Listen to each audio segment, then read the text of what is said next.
Fantastic. Thank you very much. Yes, I would like to take it a little bit from where we left it yesterday. And from conversations that I've had with some of you outside, it seemed that I was overly pessimistic with WIMPs, okay? So probably let me start by saying a disclaimer, okay? Which is I'm a theoretician, so I'm allowed to, essentially, since I'm not putting the money for experiments, I'm going like, oh, look at this, okay? There's another free parameter space for dark matter for me to study, okay? So for me, it's very easy to motivate different scales, but I didn't want to give the impression that WIMPs were by no means ruled out, okay?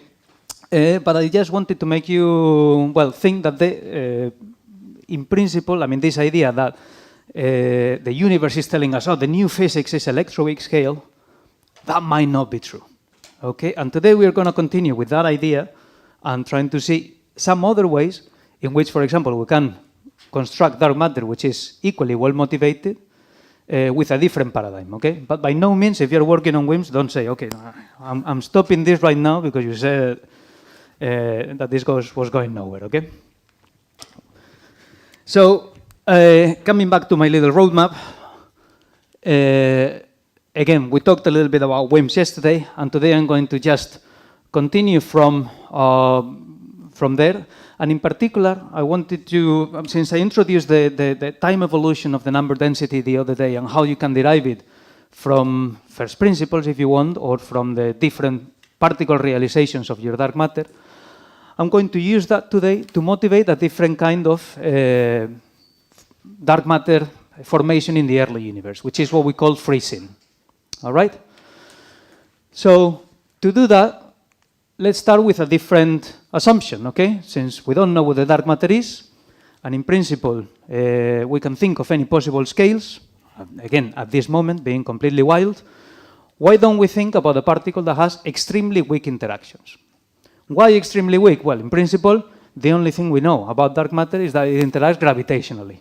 So if you want to be completely wild, let's assume that dark matter only interacts gravitationally or through some extremely weak interaction, okay? What is the problem with that? We will see later on, okay? That part of the assumptions that I was making about weakly interactive massive particles is that they were in thermal equilibrium at some point in the early universe. And that might fail if my interactions are weak enough, okay? So, in particular, I'm going to consider particles. I mean, when I'm calling B, I'm following the notation of this paper because I thought it's very nice. I mean, the maths of this process is very nicely, very neatly explained, okay? B here stands for particles that are in thermal equilibrium with the bath, and therefore B. B2 is heavier than B1, and then what I'm assuming, for example, is that the dark matter has extremely weak interactions with particles of the standard model which are in thermal equilibrium, okay? However, okay, if this particle the mass is larger than B1, we can have decay processes like this, which are extremely slow, but they might happen in the early universe, all right? So, in principle, nothing changes.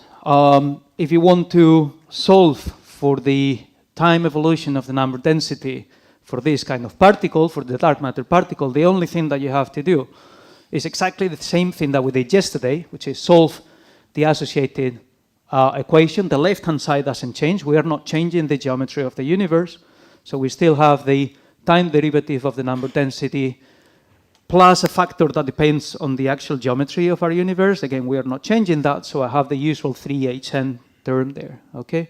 The only thing that you have to take care of is what happens on the right-hand side, on what I was calling the collisional operator.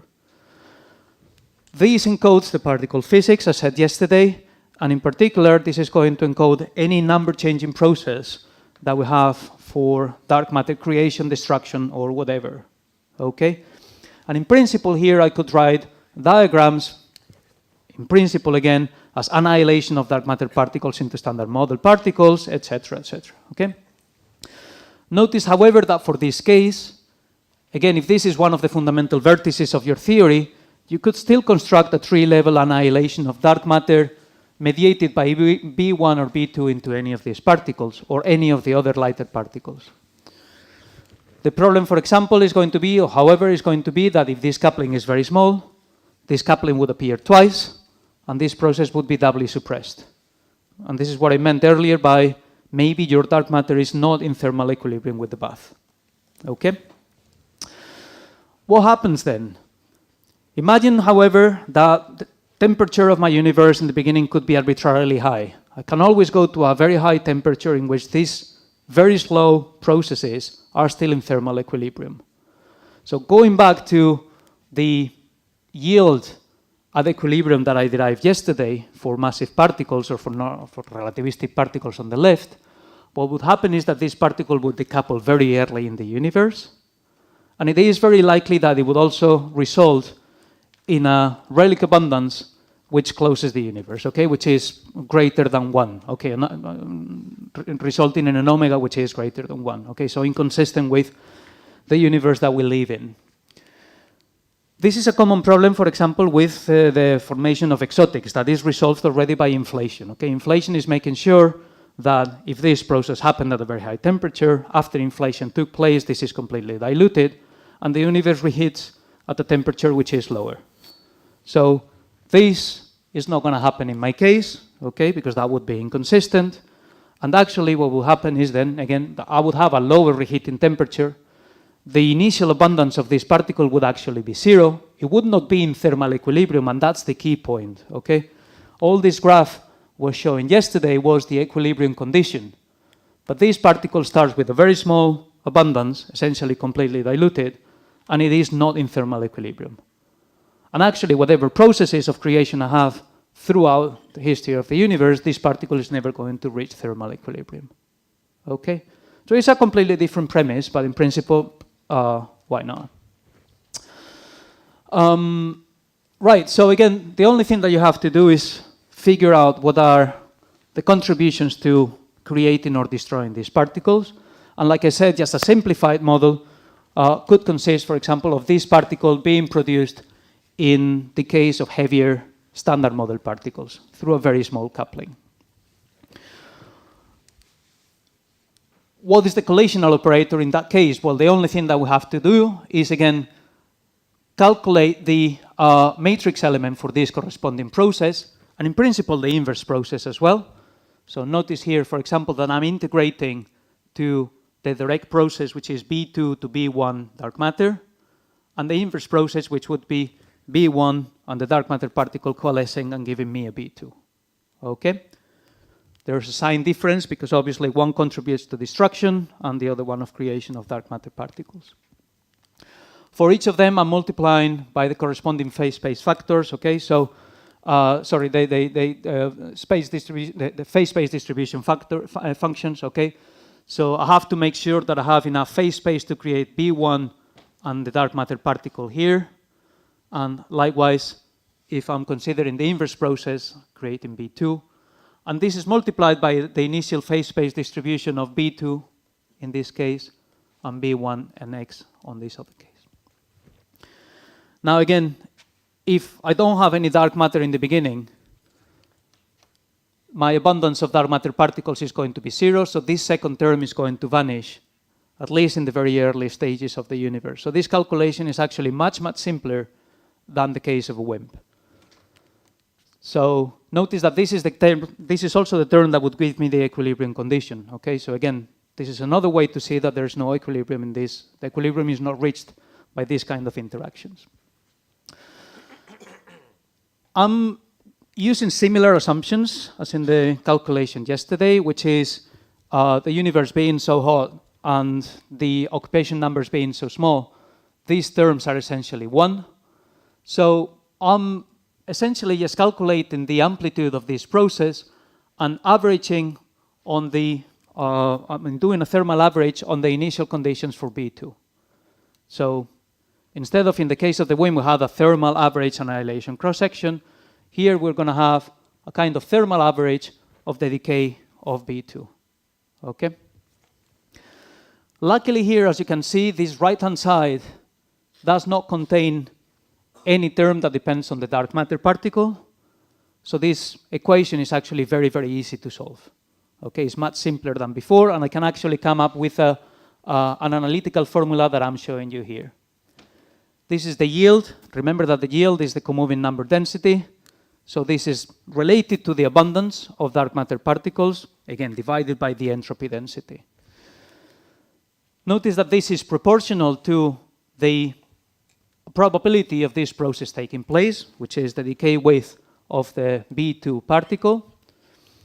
It depends also on the mass of B2 and the masses of dark matter, and it has this integral over this Bessel function, which is dependent on the mass of the the mass of the exotic particle divided by the temperature.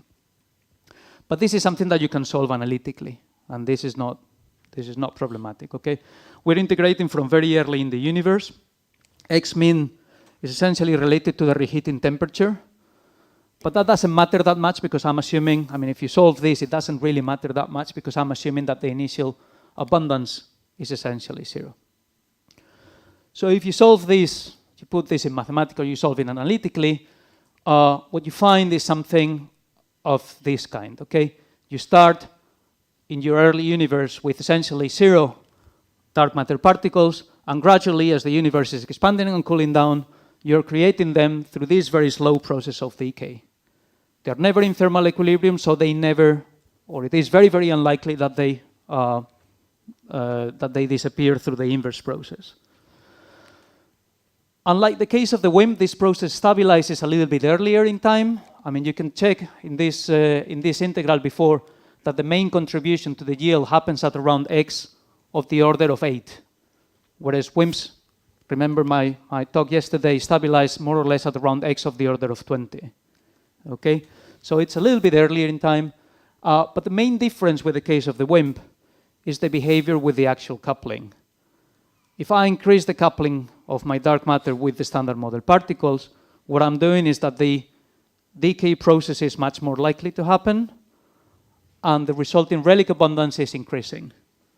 Okay, so this is, this is actually, you can see it directly here. Okay, the yield is proportional to the coupling of the dark matter particle to the exotics, or to the standard model. All right? So there's a way here, again, to fix my coupling to reproduce the correct relic density. And again, as in the case of the WIMP, we might try to see now what kind of values do we get. Okay? And if you do that exercise, it depends slightly on which kind of processes you're assuming in the early universe. In this case, again, I'm just considering a simple 3-level decay, okay, 1 to 2 decay. And in that case, the coupling that you obtain to reproduce the correct relic density is of the order of 10 to the minus 12, 10 to the minus 13. Is this a natural coupling? Well, I don't know. I mean, is this more natural than the case of the WIMP? It is certainly more difficult to accommodate in any other theory, okay? The case of the WIMP is a nice paradigm because we don't have to invent a new scale. And that was the key point there, okay? That's why we all liked it. Also because it was very easily detectable, or so we thought. In this case, this other scale appears, again, just from solving the previous equation. But it tells us that there is a possibility of creating very weakly interacting particles, extremely weakly interacting particles, in a way that you reproduce the relic density. Okay? This is an argument, for example, that has been used in complete theories as well. When you think of the WIMP, you think of complete theories such as supersymmetry. Okay? Supersymmetry is almost like the...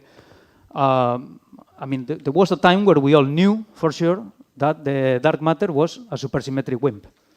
All right? Well, supersymmetry can also contain candidates which freeze in very easily. Okay?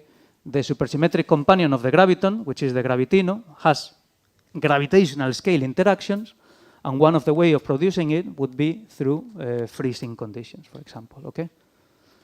So this is not completely wild, and it opens up also to a different range of masses of dark matter particles.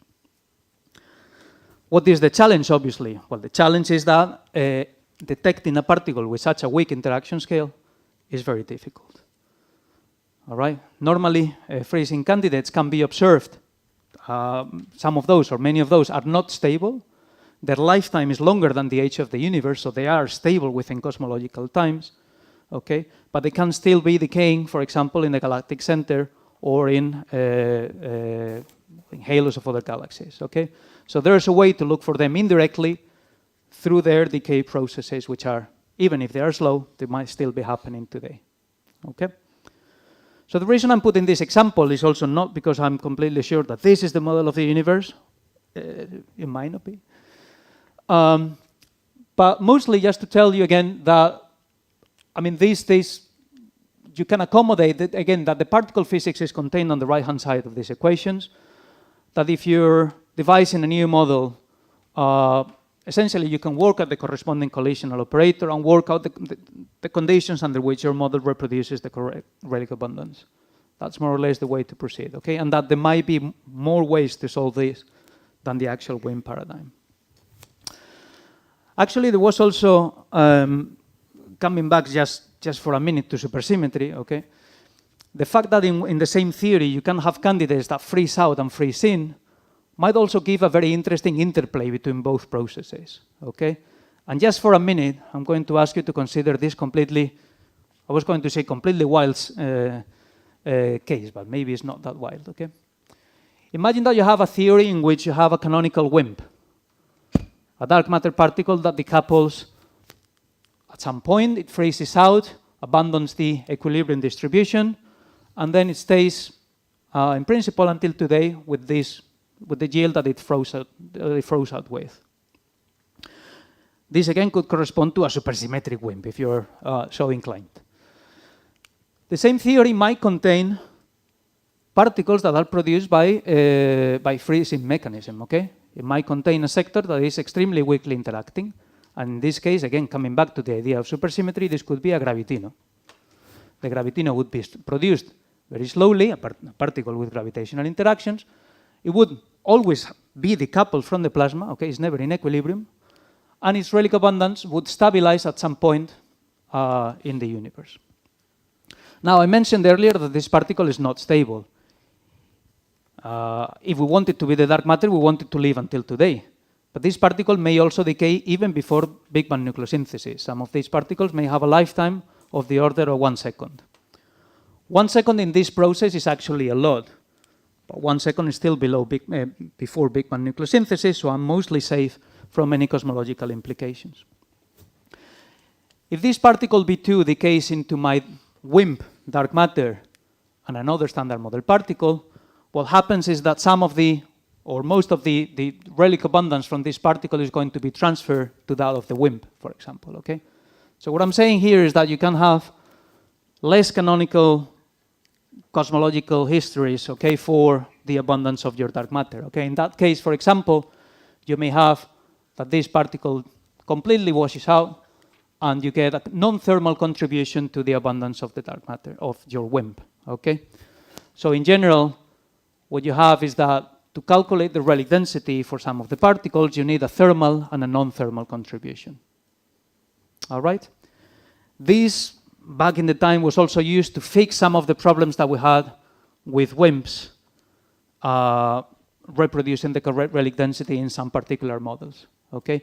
If the relic density was insufficient, because my particle was interacting too strongly, then you could also correct it, among other possible ways, with late decays of another exotic particle, okay?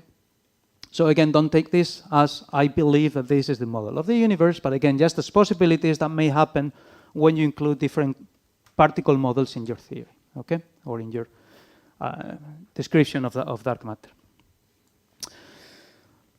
Right, so again, just motivated by this example now, let me try to tackle another completely different beast when we think of dark matter production.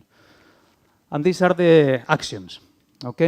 I'm not going to talk a lot about the theory of actions, but again, I'm just going to use the excuse of this freezing mechanism, and freeze out, etc., to talk about how we can produce actions in the early universe. All right? So, actions,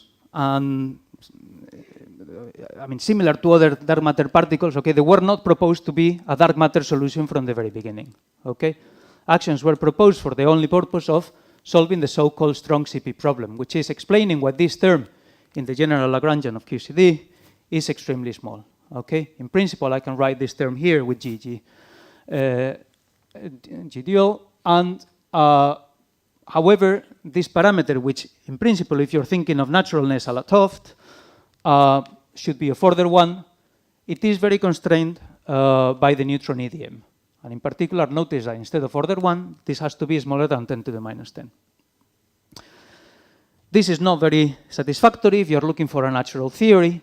So one way of solving it is assuming or proposing that there is a new U1 symmetry that is broken at some point, and the corresponding field, the action, takes a vacuum expectation value that is very close to 0. Okay, that would be related to the scale at which you are breaking the U1 symmetry.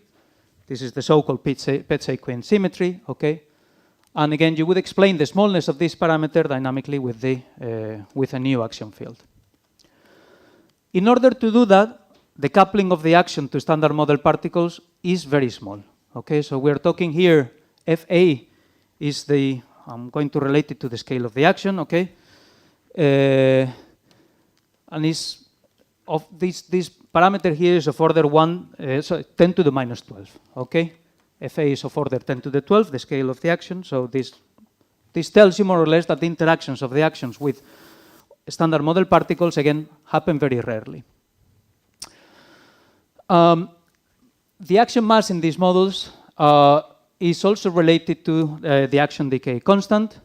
So after mixing with other pseudoscalars, the action mass is of order, as you see here, of 10 to the minus 5, 10 to the minus 6 electron volts. Although it is completely, I mean, there's a degeneracy with the action decay constant.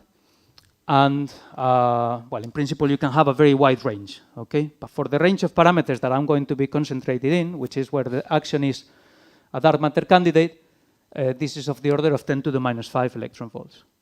So we're seeing, again, another very different scale.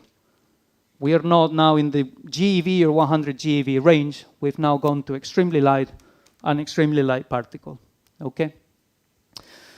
Now, the question from me to you is, again, actions have very small coupling, so how do we produce them? Can we think, for example, in relation to what I just explained before, of a kind of freezing mechanism? Well, in principle, we can, okay? So, again, if you do the same exercise, the only thing that you need to do is to figure out which are the diagrams that contribute to producing actions in the early universe, okay, from the original plasma.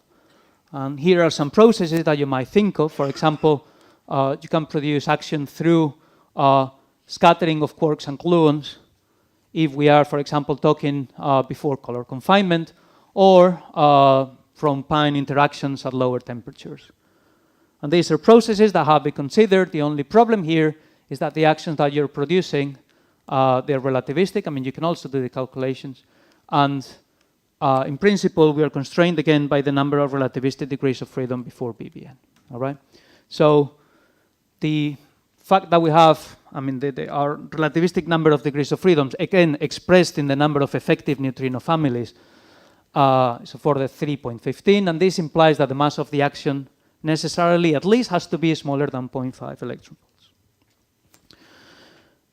This is, however, not the only way of producing actions, luckily, all right? And there's a process that's normally called misalignment or realignment, that consists essentially of producing actions through their, well, you will see in a moment, okay? But it's through how they've chosen their vacuum, or how the vacuum conditions are chosen in the early universe.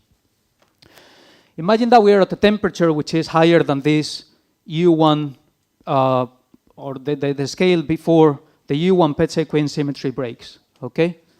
At that temperature, I can consider again that the minimum of the action field, I'm considering that the action is described, or that there is a field, a complex field, that I'm representing here, but they're imaginary and real components, and where the minimum just sits nicely at 0, okay, before any kind of symmetry breaking. Now, after the U1 Pezzi-Quinn symmetry breaking U1 symmetry is broken, we may get a situation like this, in which we have a degenerate minimum. Again, we develop this typical Mexican hat configuration. The potential is here. And you can see here that this complex field has 1 degree of freedom left, which is the phase. Okay, I'm representing the complex field now by their vacuum expectation value, which would be related to the scale of symmetry breaking, and the phase that is in principle free. Okay, so in principle, I can fall into any position in this S1, and that's what I'm going to call the action field eventually, okay? So this is in principle a free. I can fall here stochastically in any condition, okay? I've chosen, for example, just for concreteness, a value of theta 0, and we will see later on what happens. Now, these temperatures which are high, again, we're talking here of the order of 10 to the 12 GeV, something like that. The action is effectively massless, okay? But it receives corrections to its mass as we lower the temperature below the confinement scale. And at that point, what happens is that this direction that was completely flat gets an effective potential that I can write, for example, one possible realization is this, okay? MA here is an effective value for the mass of the action, and I've chosen a potential expressed in theta, which was, again, the only free parameter that I had, or free direction that I had, as 1 minus cos theta. Notice that now the vacuum is not degenerate anymore. Now I have a true minimum of the vacuum, and effectively this potential that was flat in this direction is now tilted a little bit, okay? This actually means that your initial condition that might have been theta 0 is displaced from the real vacuum, and then what ensues afterwards is that the actions try to recover the minimum position, okay? So that's why we're calling this misalignment or realignment, okay? The minimum, the real minimum, would be in this case at 0, and we would be displaced by a given quantity, okay? So actually the dynamical way in which we do that, we can solve the action equation of motion, which is this expressed again in terms of the action field theta, is this equation here in terms of the potential that we are choosing, okay? This is the derivative of the potential. And here there's an interesting term that depends in principle on the derivative of the action field in different positions of the universe. Now here there is a little bit of a subtlety, which is when does this process actually take place, okay? When am I breaking the Petzey-Quinn symmetry? If the breaking of the Petzey-Quinn symmetry happens before or at temperatures which are higher than the reheating temperature, once I've chosen one value of theta 0, inflation is going to make sure that that value is essentially homogeneous throughout the whole universe. So this term here is going to vanish, and my equation of motion is going to be very simple, okay? It's just a damped kind of oscillation, right? So essentially it means that the phase, or we are living in a patch with only one phase in the whole universe, okay? We could also have, why not, that the Petzey-Quinn breaking happens after reheating, okay? Or in a sense that the universe reheats at a temperature at which the Petzey-Quinn symmetry is restored. The subtlety there is that we would have different patches in the universe with different values of theta 1. The calculation of the relic abundance is going to be a little bit different, but you're also going to have interesting contributions from topological defects and domain walls, etc., okay? So that's a bit more interesting. It's not dramatic. It just makes the calculation a bit more interesting. Just for concreteness, let me just focus on this case, okay? The Petzey-Quinn symmetry is very high. Reheating temperature doesn't get there, and we have only one phase. We have only one value of theta throughout the whole universe, okay? So this derivative is essentially 0. So what I'm left with is this kind of damped oscillations. The action starting from theta 0 is going to oscillate back to the minimum, okay? And it's going to transfer that energy essentially to the plasma, okay? So essentially, what the relic abundance or the contribution to the energy density of the action is going to be related to how high in the potential you were before starting to do that, okay? So you wouldn't be surprised then that the total relic density, I'm here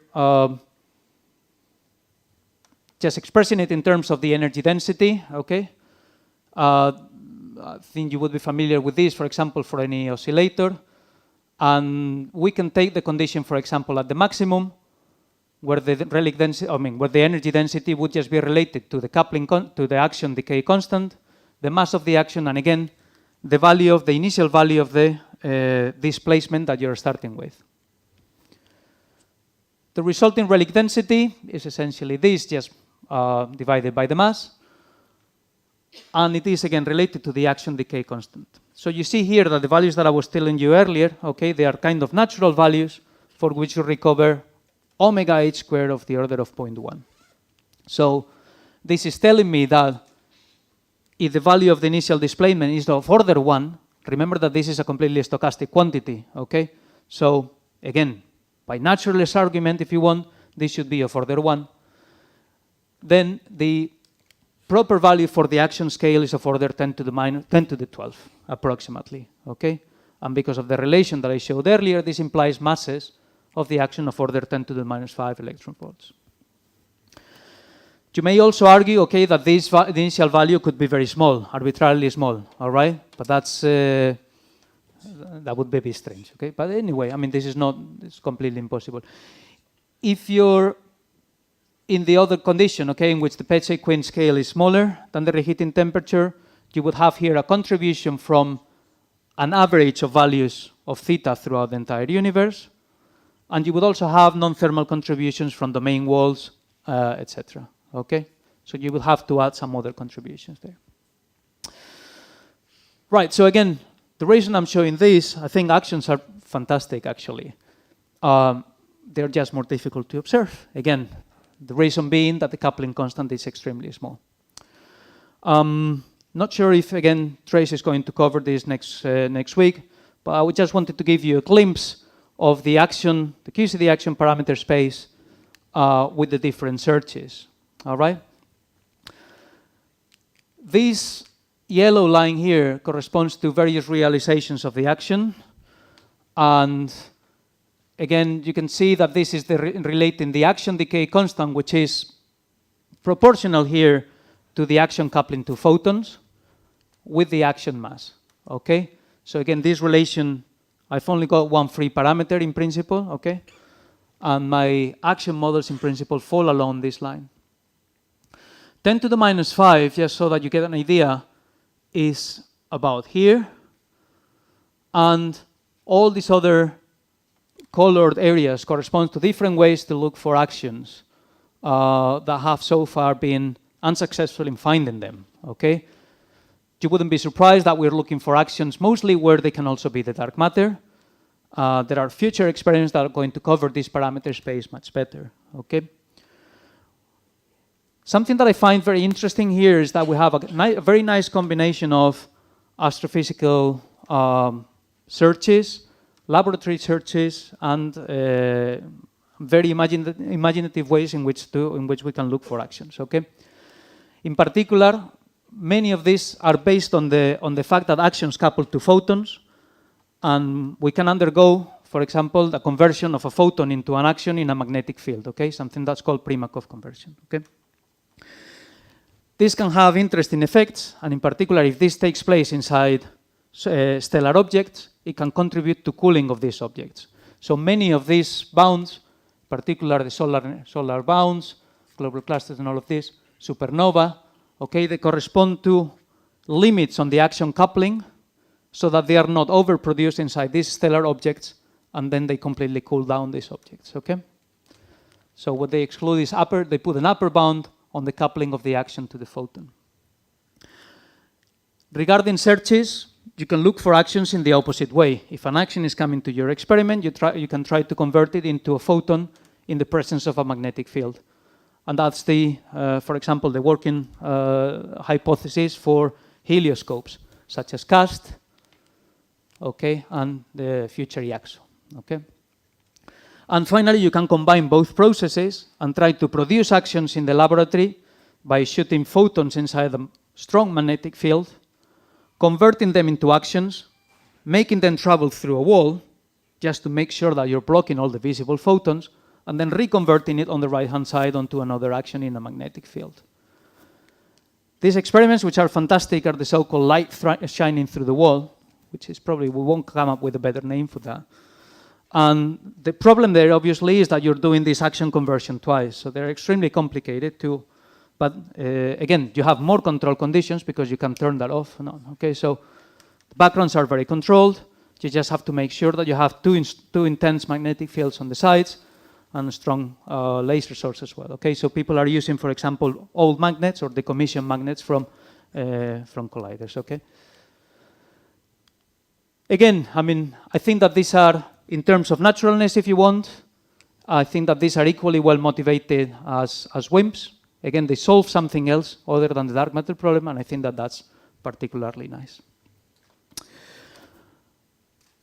Cool, and I think I still have a couple of minutes, so I wanted to gradually also change. I promised you that there would also be probably some hints of new physics in the neutrino sector. And I think through the inclusion of the actions and these other exotic dark matter particles that I was considering, I just wanted to remind you that many of these extensions of the standard model are including the presence of light mediators. Okay, the existence of a dark sector, which talks to the standard model through some new fields. Okay, and in particular, we can think, for example, of new vector bosons, for example, an A prime or Z prime. And some of these models actually are also very interesting from the point of view of particle physics themselves. In particular, there is this long-standing discrepancy between the observed value of the muon anomalous magnetic moment, what we call G minus 2, and the theoretical prediction in the standard model. Okay? This originated from some measurements of G minus 2, and it has been confirmed also recently that the deviation is of the order, and here is the controversy, okay? Depending on how lattice calculations are taken into account, it could be of the order of 3 sigma, 4 sigma, something like that, okay? Of course, this is not discovery of new physics, although we would like there to be new physics there, but it is actually quite intriguing, okay? It is one of the quantities that we know very, very precisely, and, well, I mean, there could be some new physics there. Interestingly, some of these models, okay, that try to address this solution to the muon anomalous magnetic moment, they do it through a new vector field. In a particularly popular extension, for example, where an L mu minus L tau symmetry is included, this is just a new U1, okay? The only thing that I'm including is a new Z prime boson that couples differently to muons and taus, okay, with a different charge, or to the muon and tau sector. But what is interesting is that the presence of this new light mediator might also contribute slightly to the number of relativistic degrees of freedom n effective, and it has also been even proposed as a solution to account for the probable tension, or maybe not. We heard it also yesterday that maybe there are other ways to solve this. Okay, but it was also addressed to solve the tension in the Hubble parameter. So again, this is a nice combination of astrophysical and cosmological motivation, talking also to a particle physics motivation, okay, which I find particularly interesting. The beauty of this is that it's also pointing to a completely different scale, or to which is the MEV scale for this mediator. What you're seeing here is the parameter space in terms of the coupling as a function of the Z prime particle, and the green line, the green band, corresponds to the area in which the G minus 2, the experimental value for G minus 2 is reproduced. The blue area corresponds to the area where this is also a solution, or would be a solution for the tension in the Hubble parameter. If you don't believe in this anymore, the only thing that you would get is a bound on the number of effective degrees of freedom at BBN, okay? Which essentially limits this particle to be heavier than something of order MEV. Right, so the beauty of this is that there are ways to detect these that involve new physics in the neutrino sector. Essentially, this mediator is also talking to the neutrinos, and it makes neutrinos interact in different ways in your experiments. I'm almost finished. And one of those possible ways, because again, I was motivating it with dark matter, I didn't want to end up with something completely unrelated. One of these possible ways is actually looking for neutrinos in dark matter experiments, which is, sounds completely wild. Okay, if you're in, I don't know how many of you are in dark matter experiments, if any. No one. Good, well, me. This is a problem for us, okay? Neutrinos are very inconvenient. Neutrinos especially from the sun, may collide in our experiment in exactly the same way that we expect dark matter to collide, okay? So they would look like dark matter. The main difference between these neutrinos and our hypothesized WIMPs is that we know that neutrinos exist, okay? So we are going to detect this signal. So neutrinos can interact with our detectors with electrons or through a process that is a standard model process that is very unlikely, that is called a coherent scattering with nuclei. Okay? Neutrinos with MEV scale, they have wavelengths of the order of the nuclear length, so they may scatter with the nucleus as a whole. And this is exactly the same signal that we expect for weakly canonical WIMPs. Okay? So normally, neutrinos are considered a nuisance. It is an irreducible background, and it is something that we don't really want in our experiment, but we are going to have. Why are we so concerned? Again, we are very concerned because this is a standard model process, and we can predict how often it will happen in our experiment.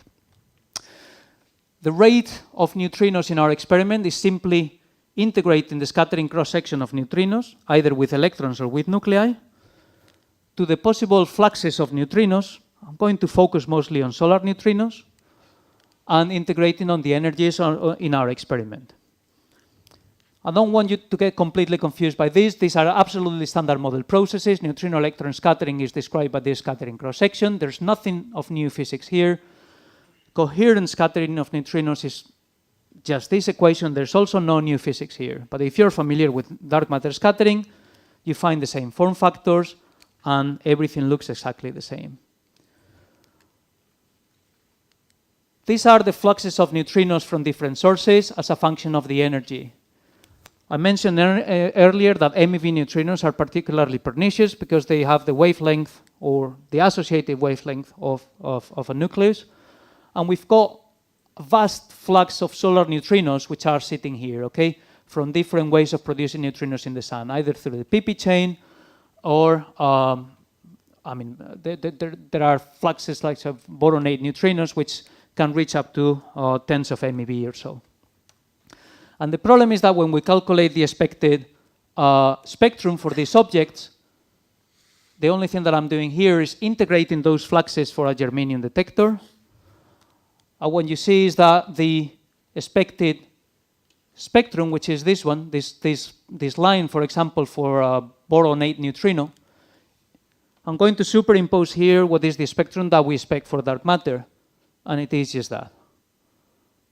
Okay, there's no way to distinguish them potentially just by looking at the spectrum.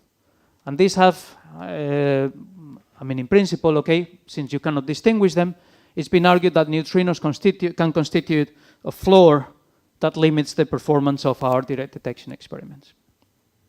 All right? These are for solar neutrinos. Atmospheric neutrinos, they are much more energetic, but the flux is also smaller. But they would also look like a 100 GeV WIMP anyway. Okay? So the floor of neutrinos depends on which range of energies you're looking at and which range of dark matter masses you're looking at. What I'm going to argue in the next 5 minutes is just that this is also an opportunity to look for new physics, not in dark matter, but in the neutrino sector. If we forget about dark matter, imagine that dark matter was either something completely different or that we know what dark matter is, hopefully in the future, and we can disentangle that background. In that case, we can actually study neutrinos with direct detection experiments. And the reason is that any deviation from this, which is the standard model prediction, will give us an observable signal that we can study. Okay? In this particular case, we may wonder, okay, is there any way that direct detection can tell us whether the mu anomalous magnetic moment is due to these extra U1s?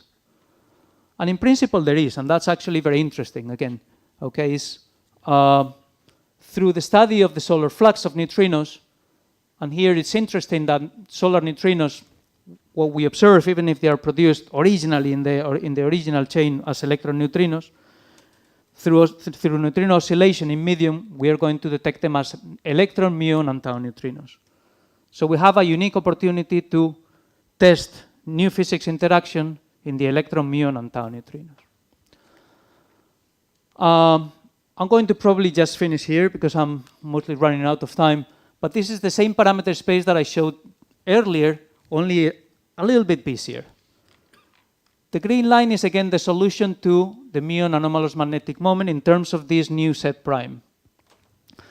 And these different lines corresponds to the way in which direct detection experiments and other sources of neutrino experiments, for example, spallation source experiments, are going to see or would see this particular model, okay? And what we're saying is that in many regions of this parameter space, you can actually have an observation and you can reconstruct the mass and the couplings, okay? So again, I'm only bringing this so that you can see that there are other possible scales, the MEV scale in this particular case, that might also be motivated by observations, in this case, combined observation in the early universe as well as the on the laboratory, G-2, and again pointing to a different solution. So I'm going to finish here just by pointing back at my roadmap. And I think that I probably failed in answering the question whether the universe can point at a particular scale, or maybe I just hinted at the fact that it may point at very different scales, all right? Thank you very much for your attention, and I'll be here again at least for next week as well, so if you have any questions now or later, please feel free to come and talk to me, okay?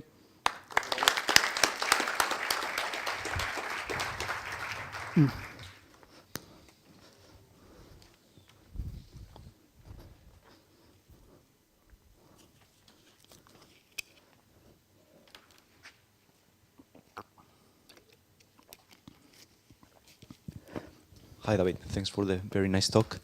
I have a question about the misalignment mechanism for actions. So if I understood correctly, first you have a spontaneous symmetry breaking, which creates infinite equivalent vacua, and then you have the creation of a true vacuum, right? So the first mechanism would give rise to domain walls, and the second one would nucleate bubbles, right? If I understand correctly. But the minimum, the true minimum in the second process, is it one minimum for each of the previous degenerate vacua, or is it the same independent? Is it?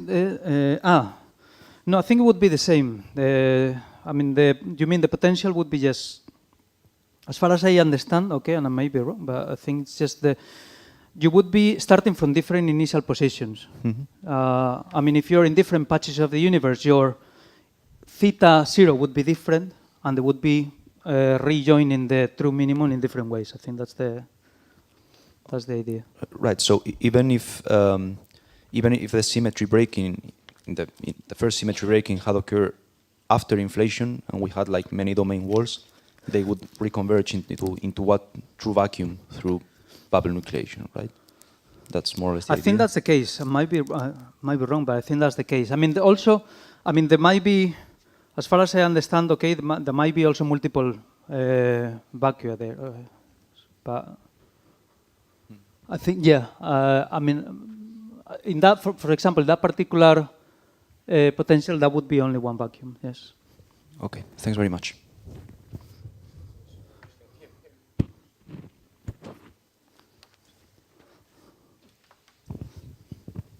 Thanks. So it's kind of related, because my very superficial understanding is that to go from the first potential to the second is just a matter of temperature, because the potential is always the same, it's just that you're not sensitive to the oscillations. But then I'm missing, how do you go from the potential on the left to the one on the right? Like, what's happening in the potential? It's essentially the mass of the action, the effective mass of the action at very high temperatures is essentially zero, okay? You only get I mean, it's only after your temperatures below the confinement scale that you can get a value of the effective mass, which is that term there, MA, as a function of temperature. So T lambda is where the action becomes non-relativistic. Like you create a mass and then it becomes non-relativistic. It's related to the QC scale, okay? Right. So it's not the action. Well, that's actually something, that's a very good question, because I didn't mention it, okay? I was talking also about masses of the action of 10 to the minus 5 electron volts, and I was not very concerned with, nobody also pointed out, is that relativistic dark matter, okay? The action is not relativistic because when you take into account the momentum, for example, in these oscillations that it does, you can actually calculate the momentum as well, and you see that the momentum is much smaller than the mass. So even if I mentioned earlier that the mass could be 10 to the minus 5 electron volts, so by solving these equations as well, you can calculate what is the equivalent momentum of the action, because maybe, okay, if I'm having a 10 to the minus 5 electron volt particle and it is relativistic, I also don't want that as dark matter, okay? But the momentum is even smaller, okay? So further 10 to the minus 8, 10 to the minus 9 electron volt. So the action is not relativistic there. Okay, thanks a lot.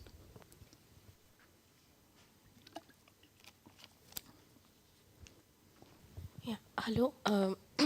So the L mu minus L tau z prime that you talked about, so will it be above or below the electroweak scale? Above or below? Sorry, above or below what? The Electroweak scale. I mean, its existence will be above the electroweak scale or below it? What do you mean below? So masses or energy? This is the mass of the. I'm not sure I'm understanding. So if I'm not just, but the effective masses that I'm considering for the set prime are below the mass of the set of the ordinary set. Okay, so I'm considering MEV kind of scales. Okay, so. But this U1 is not.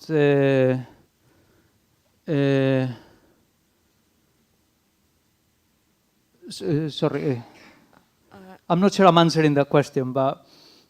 Okay, and no, I mean the presence of new physics. Yes. Will it be at a high scale or low scale? I mean. Okay, will be. With respect to the electroweak scale. Yeah, it would be a smaller, if you want, the smaller energies, but the coupling is very small. So the energy scale is smaller. It's just that the coupling to ordinary matter is very small. That's why you wouldn't be saying it. So this is, if you want, in the analogy of how we look for new particles in colliders. Normally we try to look for particles by creating or by having a lot of energy and creating new heavy particles. In this case, this particle is light. We don't need high energy. What we need is a high intensity. These processes are very unlikely. So instead of proposing a new particle which is very heavy, and that's why we don't see it, this is a new particle that's light, but it is extremely weakly interacting, and that's why you don't see it. So in mass or in energy, it would be below the electroweak scale, yeah. Okay. If I'm understanding it, yeah. Okay, thank you. I don't know. Yeah, fine.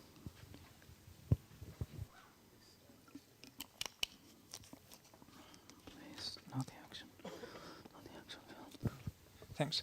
So in the exclusion plot of the action, there is a bound labeled freezing, which has a funny shape. Which one is it? The freezing one, because first, for the same coupling, you have masses that are allowed, then they are not allowed, then they are allowed again. Do you know why is that, or? Short answer is I don't know at the moment. Okay, I wouldn't expect. Let's look at that. All right. Yeah, I don't know what that shape is. It might be actually. I'll be surprised if that was the freezing. All right. I mean, oh no, wait a minute. No, I would. Because that's PBN and ineffective. Okay, let me look into that. That's interesting.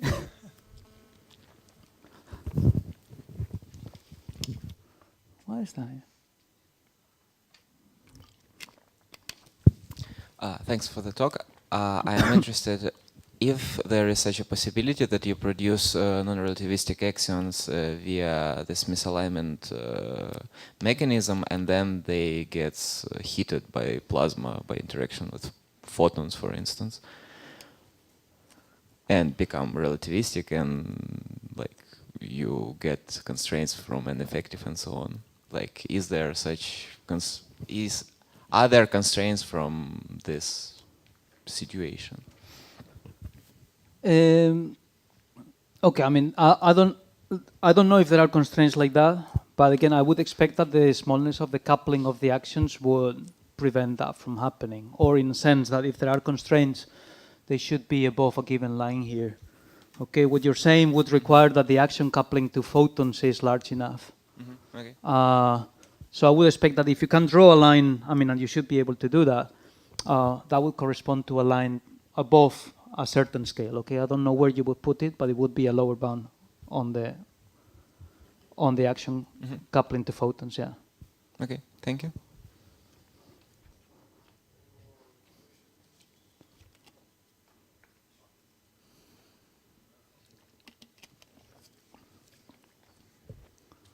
Oh, is there another question? Okay. So I was wondering, are you aware that there are also relic abundance calculations with axions of much lower masses, like 10 to the minus 20 eV? Yes. So my question is does that mean that the coupling of the axion is not well constrained, the decay constant, or how would you reconcile that with those mass ranges? What do you mean not well constrained? I mean, those values, that haven't covered those, that's a different kind of beast, and I wasn't sure that I was completely competent to talk about those, all right? That's why I didn't include them. I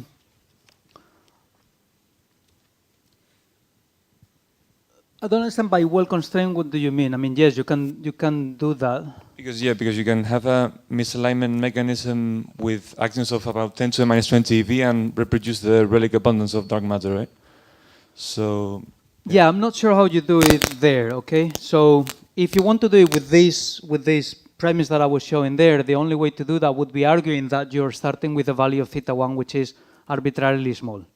Okay, that wouldn't be excluded, is what we call the anthropic kind of solution. Okay, which is, okay, let's abandon any naturalness argument here. This is not excluded simply because θ1 can be arbitrarily small. But I'm not sure that that is the case of the production of those actions which have a coherent length that's that long. Okay, so I would need to look at that, okay? I would just say that in this case, you can extend that range in that direction. It is not constrained, but the price that you're paying is naturalness. In this case, okay? But I need to look at the... Okay, thank you. Yeah. Who's the next?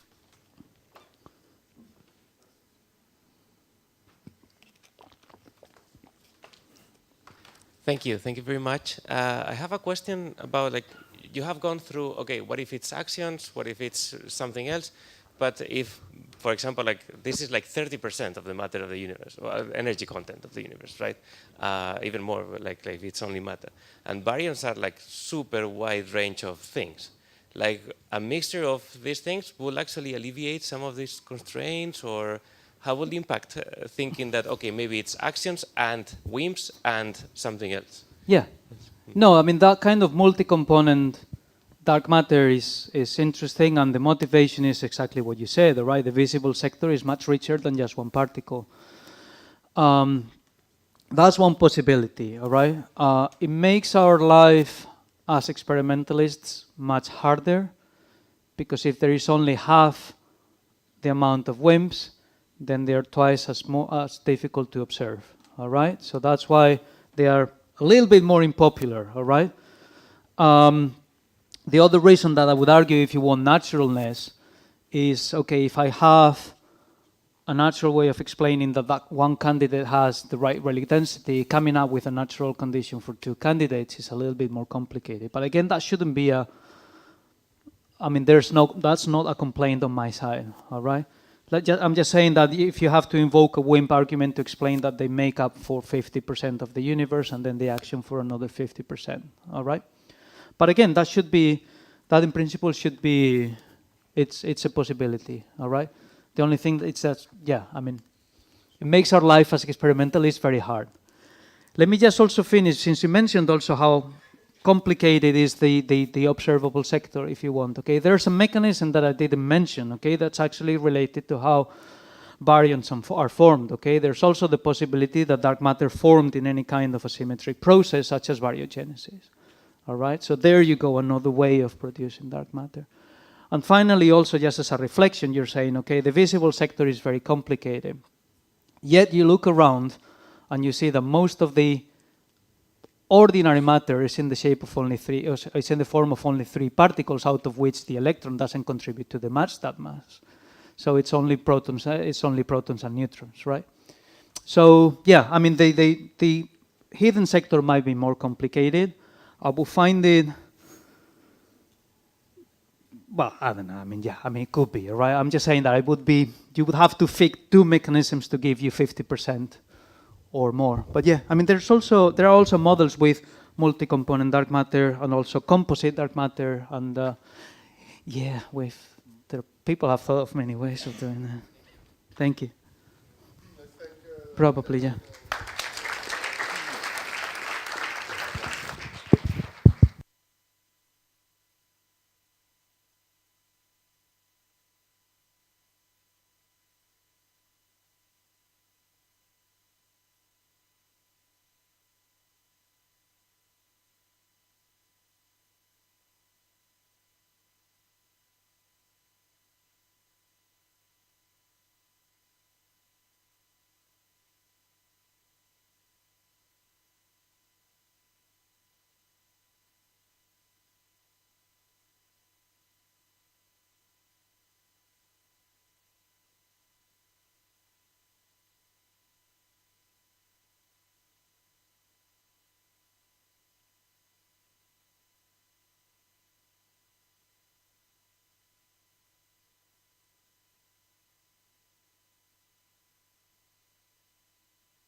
It's working? Yes. Very good. Good morning. Welcome back to the fourth and last lecture of this course. All right. So let's, as usual, make a super quick recap of where we are. We was discussing a kind of a digression on peculiar velocities of standard candles. Doesn't logically really follow in this part of the course because I was discussing gravity and things, but I want you also to update with some recent research on mine, and I thought that was the moment to do that, and then we come back to gravity in a second. Well, it is also connected, but we come back to eta and the other things in a second. So we were discussing this, the idea that standard candles not only give you a luminosity distance, but also you can use the scatter, which is related to peculiar velocity, the scatter of the luminosity. And there's also other effects on that, but the peculiar velocity is the one that can be singled out because it's correlated with the matter perturbations. The idea is that essentially in this scatter here, there is an interesting signal which we can use, provided we have enough supernovae, otherwise the statistic will be insufficient. And essentially, the point is really to find the relation between the scattering magnitude and the peculiar velocity field. And that's a relation that has been worked out in previous papers. There is the luminosity distance again, and there are some trivial factors. And on top of that, of course, you can have other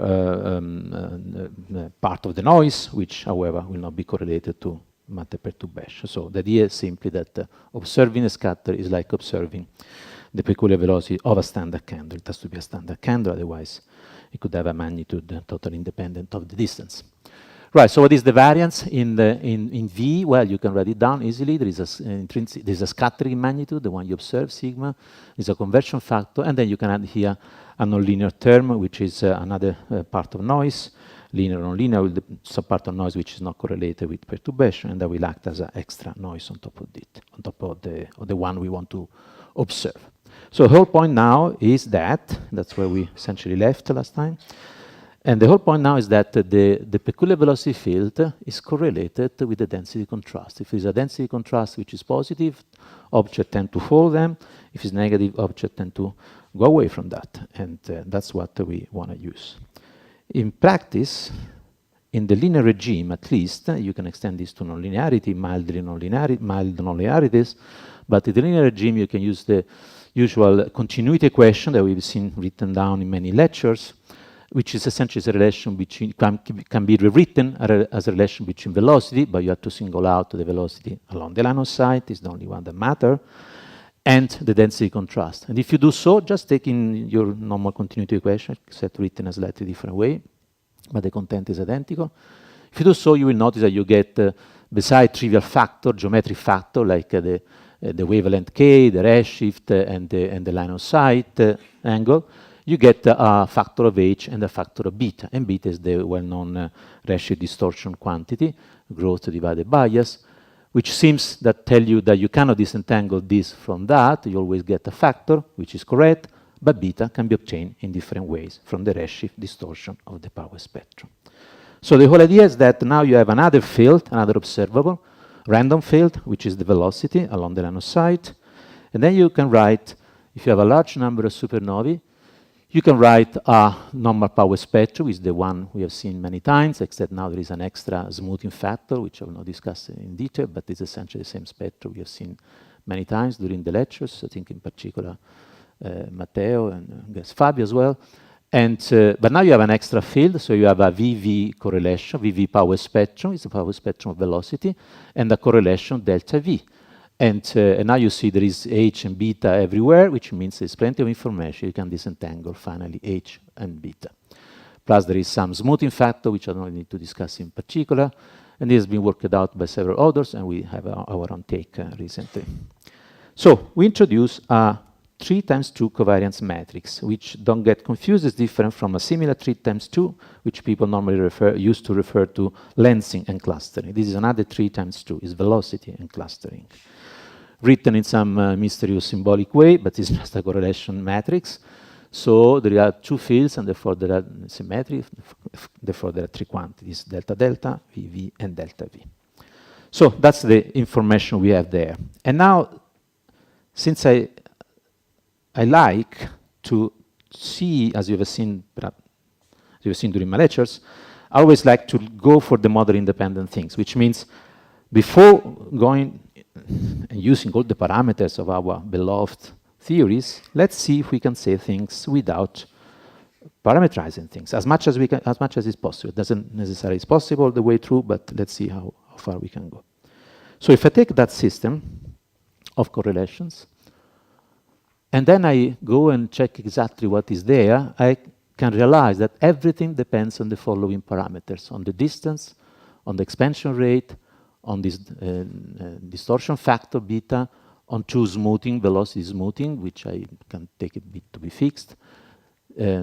These are really parameters, but they have to be there because supernovae have the velocity of the galaxy and their own velocity inside the galaxy. There must be this different contribution to peculiar velocities. And the galaxy power spectrum. Now, for me, the galaxy power spectrum is a parameter. It's not parameterized. It's itself a parameter. But of course, it depends on K and Z. So it's plenty of parameters, not just one or two. But like if you have 20 bins in K and 10 bins in redshift, then you have 200 parameters. That's what I call parameters in this moment. What we normally don't think are parameters are parameters for me, at least in this approach. And the same for the redshift distortion, which I'd not say, and not assume anything, not assume whether it depends on Z in some way, depends on K in some way. Still, they depend on this combination of parameters which completely specify the correlation at any linear K, mu, and Z. Mu is the angle between the line of sight and the K wave vector without assuming any cosmology, which means I can put limits on this, or that, each one of them, without assuming any specific parameterization. At this stage, I'm only focusing on the only interesting cosmological part, which is D and D. But of course, you get also constraints on the other things, except that they're normally quite weaker. So if you do that, well, the rest is observations. And the point is that you need lots of supernovae, not just 1,000 or a few thousands.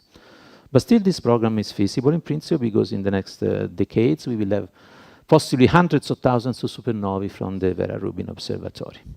So now we spent 2 or 3 papers in doing all the Fisherology of that, and that would be extremely boring if I start putting tables and tables of things under all possible conditions. So, you know, many of you are working on similar things on Fisher estimation. You know, you have to assume many things. You have to assume that you know the experiment, but you never know exactly. So there are always a conservative and aggressive approach. There are many things you have to say, and that would be totally boring if I start putting plots and things. So I show only one table from this paper, I think, yes.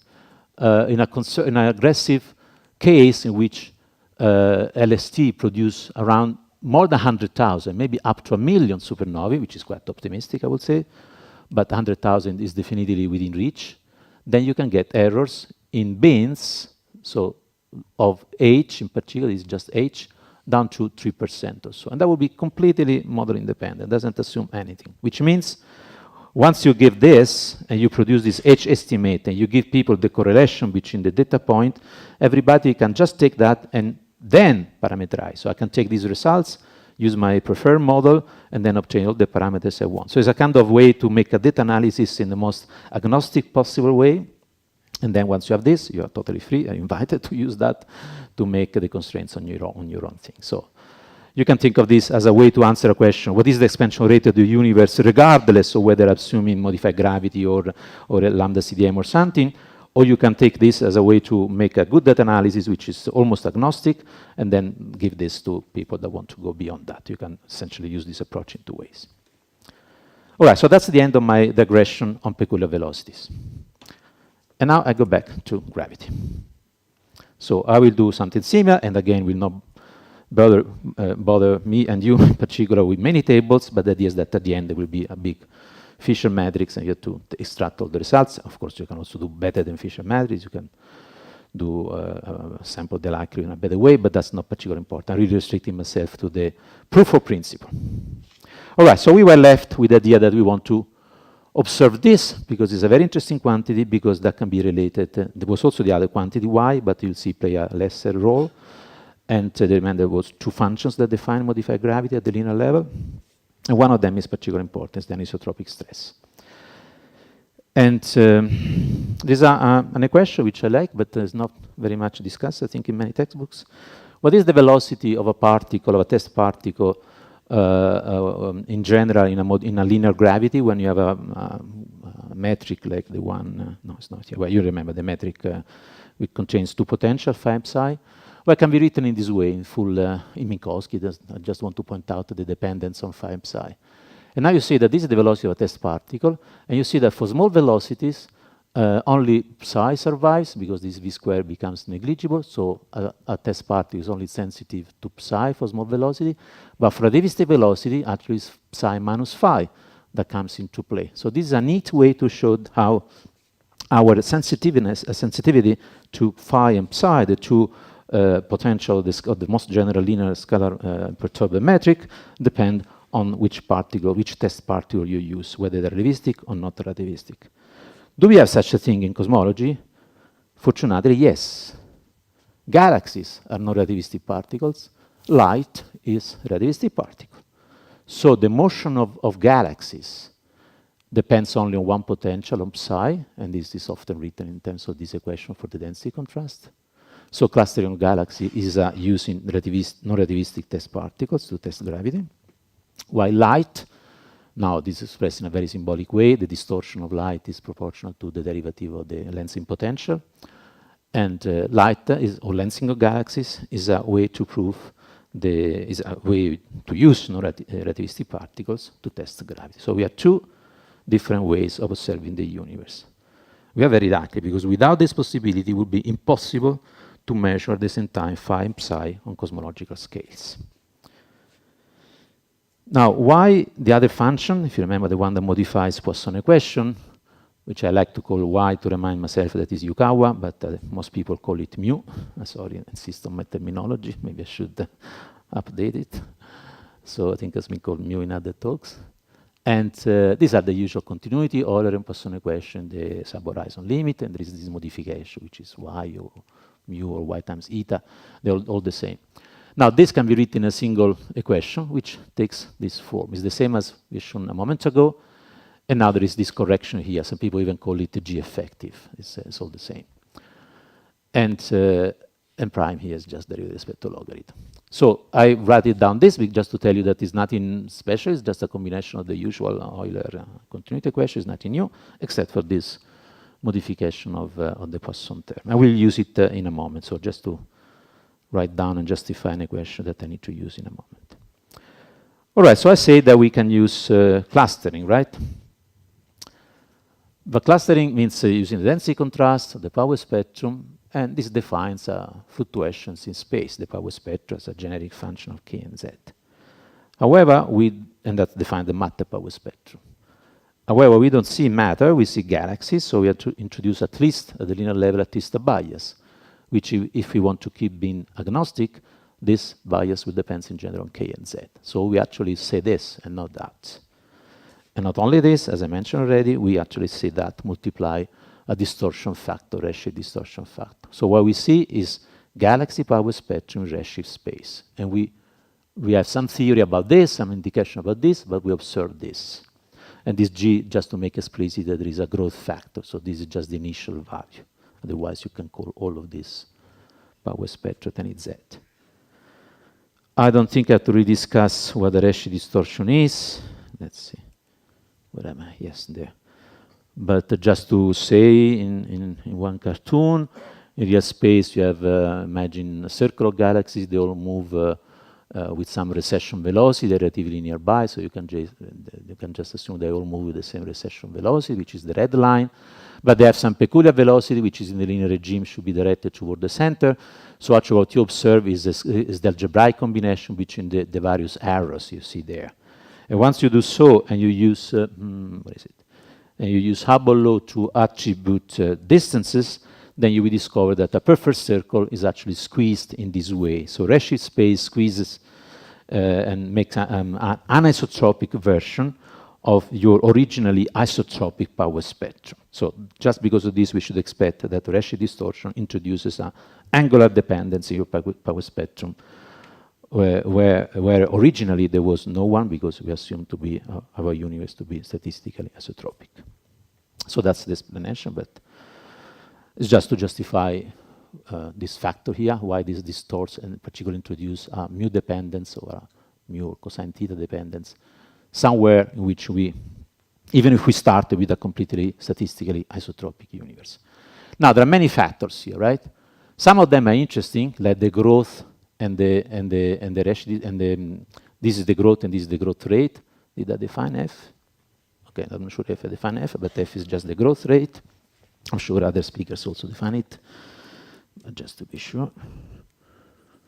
F is delta prime over delta, where prime is the derivative with respect to log A, so it's just the rate of growth, of fluctuations. And so these two are very interesting for cosmology. These two are interesting for other reasons, but they don't tell us much about gravity, because the bias will be certainly probably related to gravity, but there are many hydrodynamical effects in this. And we better not even try to model it from first principle, because essentially it's probably impossible. So the same for the initial power spectrum. Initial in the past, you can normalize where you want, but the shape depends very likely on inflationary physics, which might or might not be related to modification of gravity, certainly not to recent time modification of gravity. So probably has nothing to do with dark energy. And if they do have something to do with dark energy, it's a bit beyond our capabilities at the moment. So we would like to isolate something from this, but they're all mixed up. Fortunately, this is the second route, which is the lensing one. So I rewrite this fluctuational galaxy, which is supposed to be root mean square, so I just took a big square root everywhere, and I just decompose it into an amplitude and a factor of the mu squared term.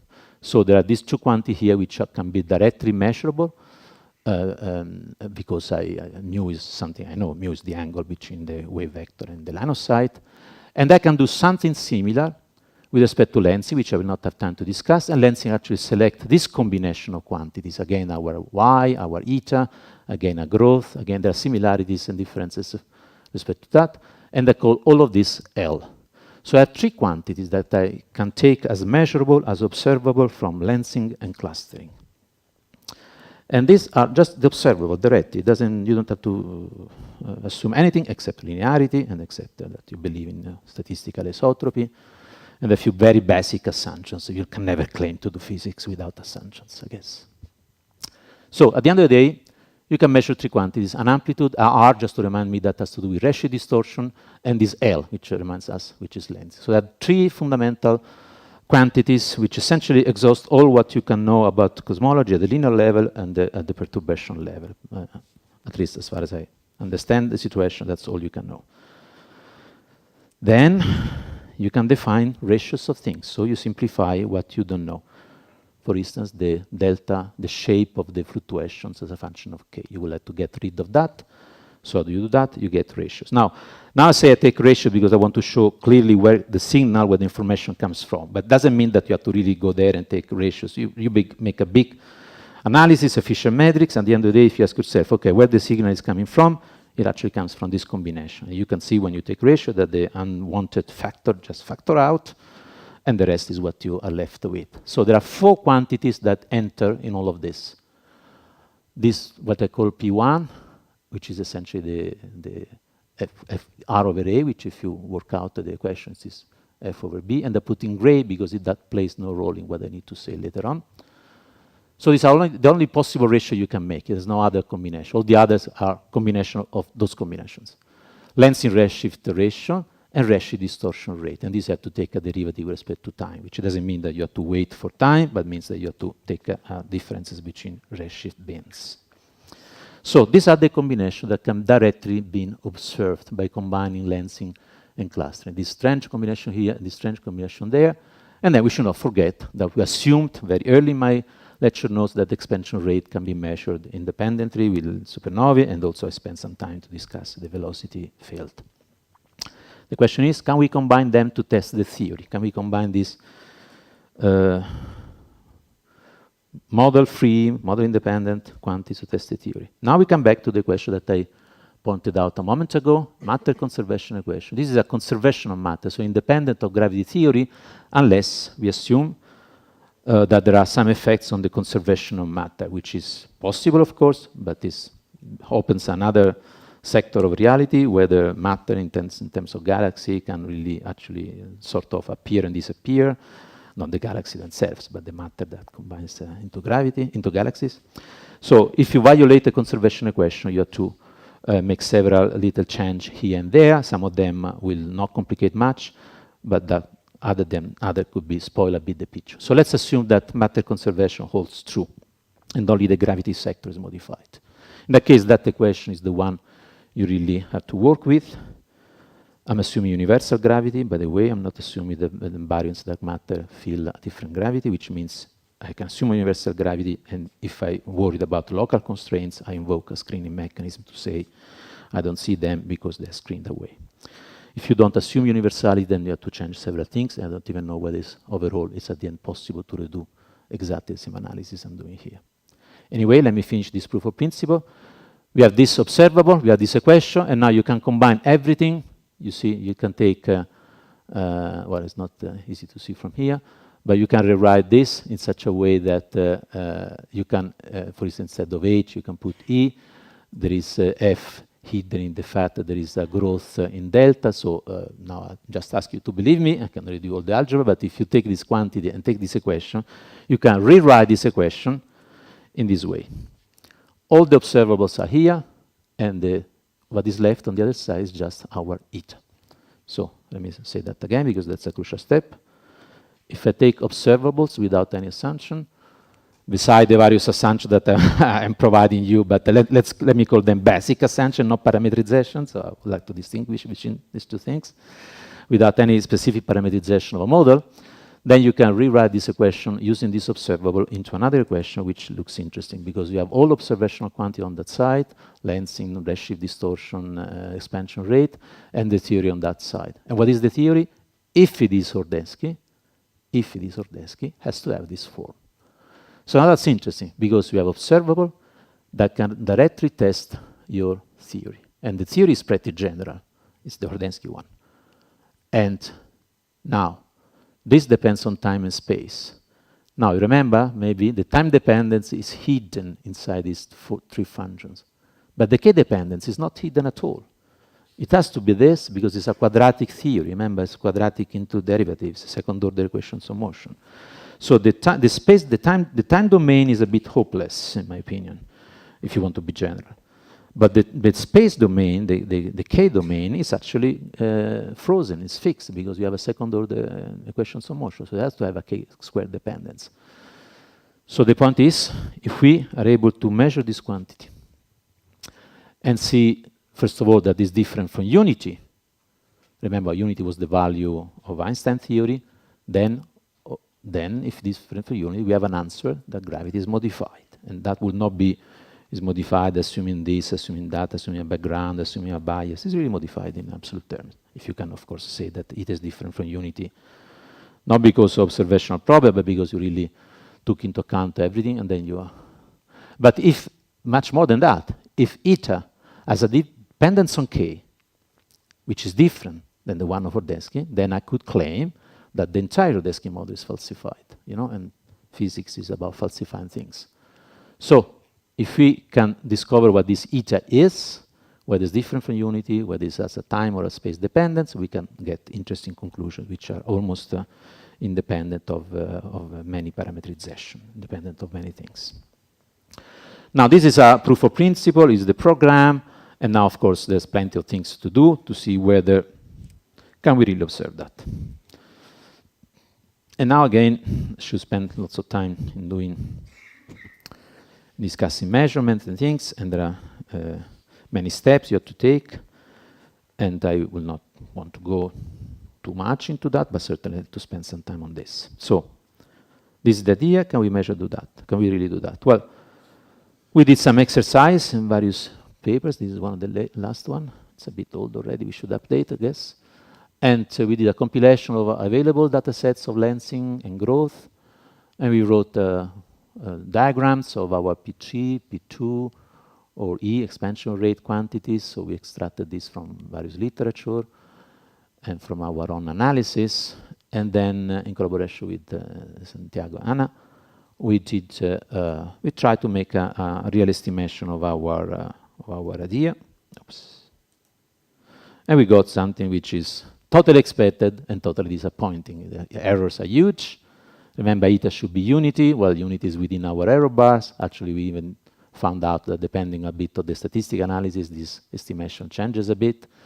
These are essentially only 3 points of eta that we could obtain from literature. There are various ways to interpolate and make some statistical analysis, but you can see immediately from the error bars that was just an exercise, a kind of academic exercise to see how that works in practice. But of course, we have no real expectation to get something revolutionary or even, you know, particularly constrained. So we ended up with what we could have done by that essentially very loose constraints at the moment on eta. But still, this says that we can do that. And okay, lambda CDM value is of course unity, so you see that it's mildly certainly compatible. You cannot talk about any tension, of course. Now, of course, what happens now is that we will have Euclid. This is an old slide, but the year is updated. I kept changing this stamp in the last few years now. I hope this is the last time I change it. And Euclid is really the best thing you could have thought for doing exactly that experiment. Because maybe you didn't notice too much because I didn't stress it.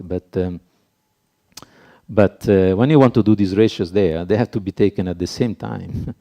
So this lens into redshift is a Sarvio lens and a Sarvio redshift in the same area of sky and the same redshift bin. So really need to have lensing and redshift and clustering in the same bins, in the same area of sky, in the same bins.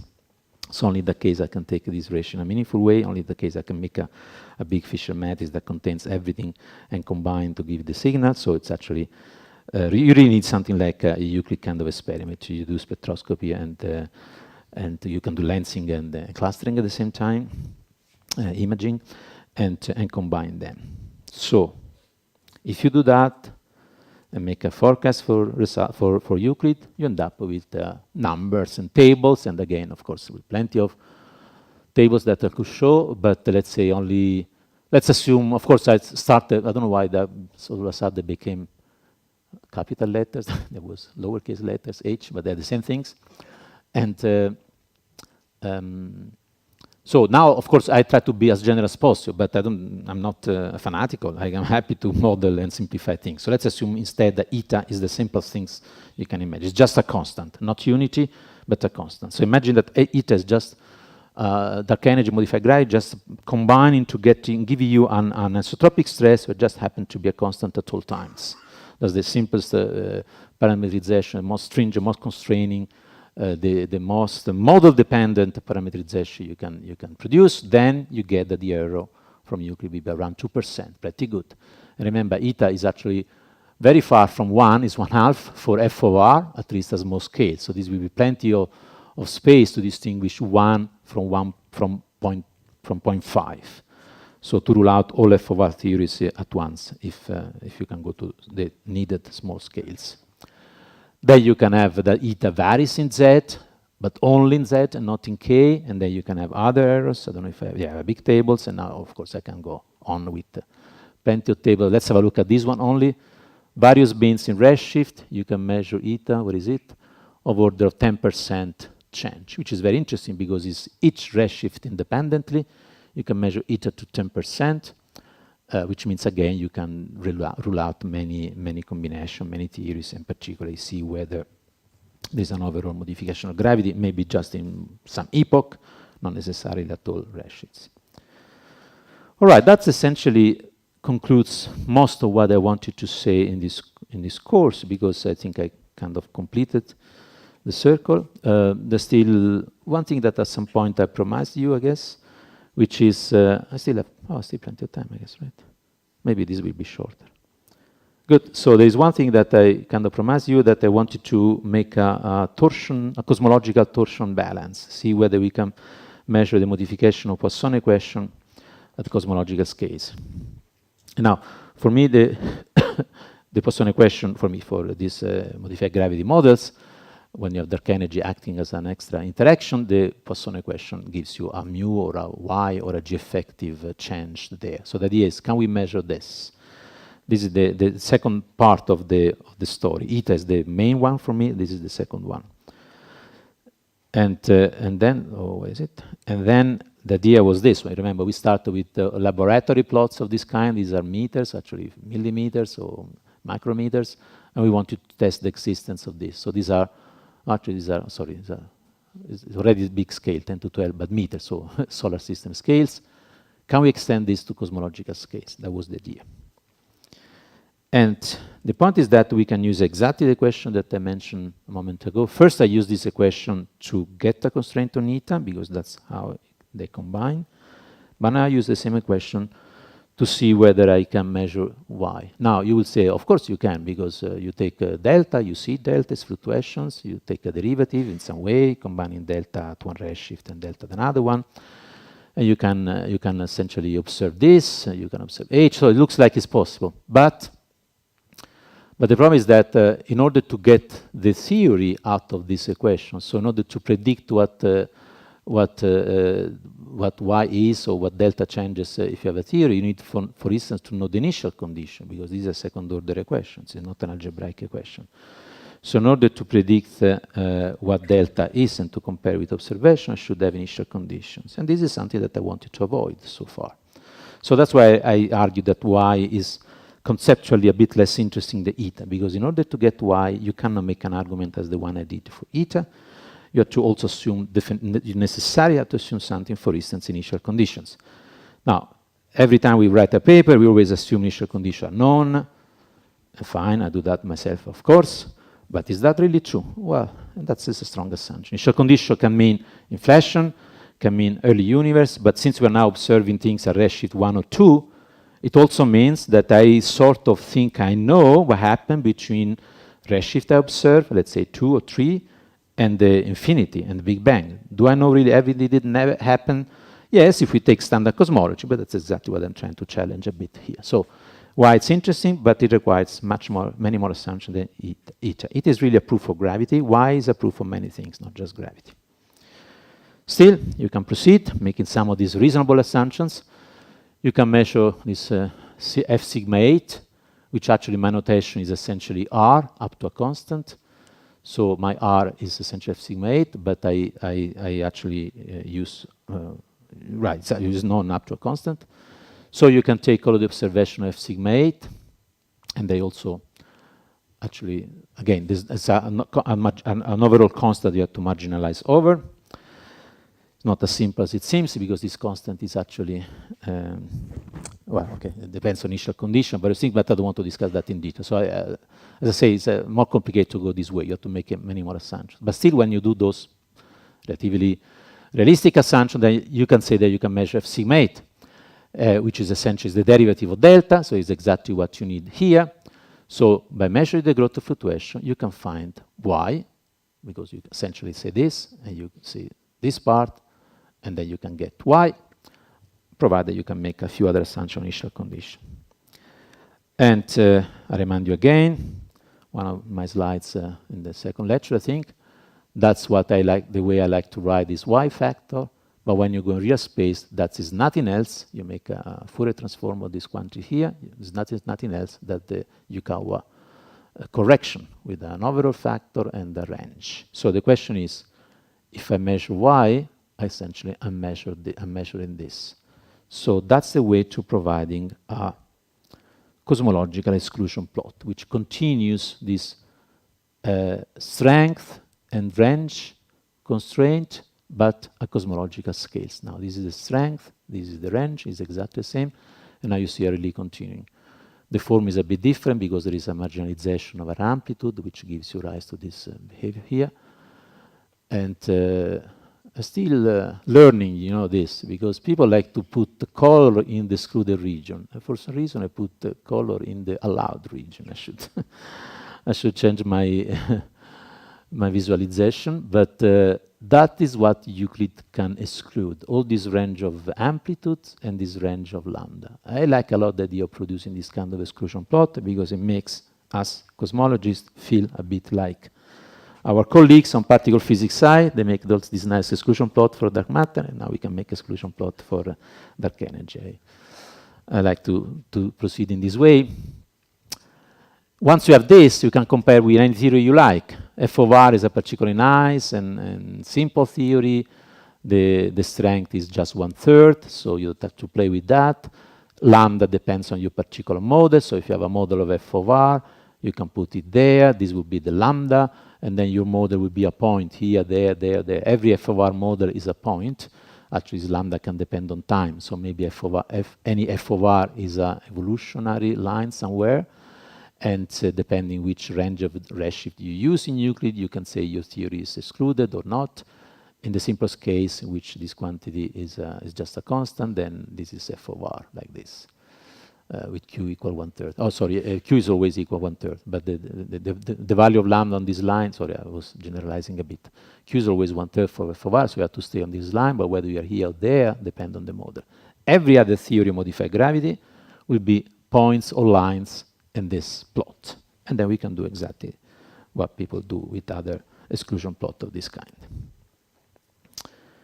Good. So cutting here and there, I realized that I went a bit faster today, which I think you probably like, and maybe there's more time for questions. So actually I'm finishing. So the conclusion of this is that I hope these three guys will be happy, because next generation experiments like Euclid and LST can test dark energy and gravity at cosmological scales in a model independent way. And if you don't like model independence, you really like your model, once you do this part, or once somebody gives you the result of this, you can always recompress this information into 1, 2, n parameters. Thanks a lot.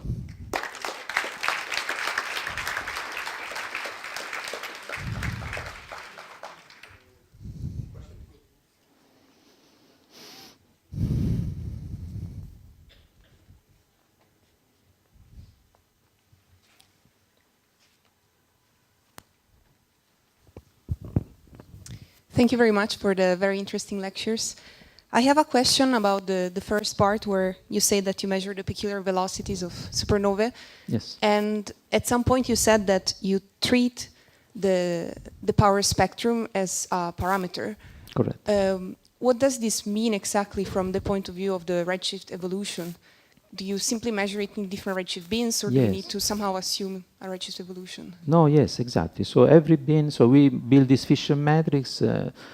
First of all, in most cases, you can really treat every shell in redshift as independent of the other. You can improve on that, but then there are some parameters that you want to assume are not perhaps z-dependent, but then mostly, for instance, when you play with space curvature, I'm never assuming space flat universe here, by the way. I don't know if I mentioned that, but it's really doesn't assume even that. So, for instance, if you want to really insert as parameter omega k, then you assume that is a constant, then in that case it will be independent of redshift. It complicates a bit. But forget about that. Every redshift is assumed as first order to be dependent on the other. You observe the redshift, P of k, you take 20, 50 bins, whatever, you have put them in your Fisher method. That really means that. So if you have many bins, many k, you have to make a k binning and z binning. That's what I'm saying.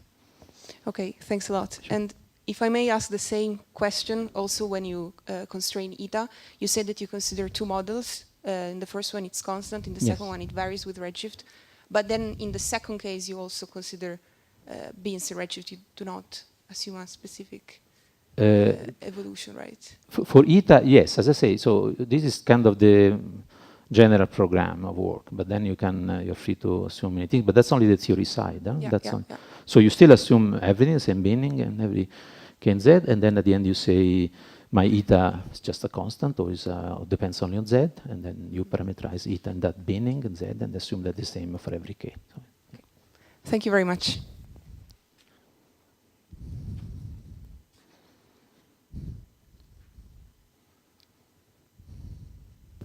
I guess I have a very naive question. When trying to constrain these models, you're mostly focused on late time probes of the universe. Is just because the physics appears at late time, so it's just because the CMB hasn't been considered? because the observations are there. Yeah, but so there is no hope of constraining these things with the CMB, say, or BAO? This way, no. This way, no, because you need, it's a, of course in the CB there is lensing, but it's really integrated to just one bar, integrated just from 0 to 2000, so you can do part of this, but not the full things, and there's no Redshift distortion, so no, I don't think it's a good idea to try to do exactly the same with CMB. I think with CMB we have to proceed in a model-dependent way. I didn't figure out any way to be more general than what is normally done, and that's an interesting point. I'm still working on that because I imagine there must be some clever way to do that. I've not been able to identify one. Thanks a lot. Of course, you can use all the other all the rest of the data to as a prior on many things. But since I want to be a model independent, the prior will be kind of different than the one we use for. For instance, P of k, I take it completely any shape, but of course I could say, well, the shape is already constrained. Except when I ask, well, how is constrained? People give me ns. And I would like ns of k, every k, not just one or two parameters. So if you can give me a prior on P of k or ns at any k, I would be happy to use as a prior here.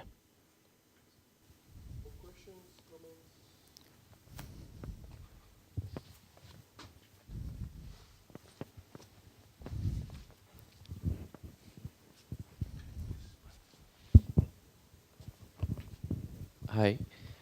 So I just have a very small question. So of the three ratios that you define, P1, P2, P3, Yes. What's the reason of not using P1, for example? That's a good question, because it contains the bias. And we don't know anything about the bias. Very simple question. So it's a way to get rid of the bias. Right. Okay. But of course, people interested in that are invited to use that quantity. They use, of course, is the usual F over B, and not an invention. I mean, in fact, that's interesting because it gives you the opportunity to. These factors that I introduced are actually being used already previously. One of them is, some people call it EG, and R is actually F sigma 8, except up to a constant, so I have to take R prime over R. So there are combinations of something that people have been used in isolation. You can use them in isolation. I think we proved that you have to use all of them if you want to proceed in this model independent way. All the others, there is some assumption which is a strong assumption, nice, interesting, of course, but they're different things. So no one of them individually is a new thing, except R is constant that have not been discussed much. But the combination, I think, is new, yes. So in your work with the high uncertainty, you have used all the ratios? Say again? So you mentioned your work with the very high uncertainty. Yeah, yes, we use all of them. Yeah, exactly. Thank you. Sure.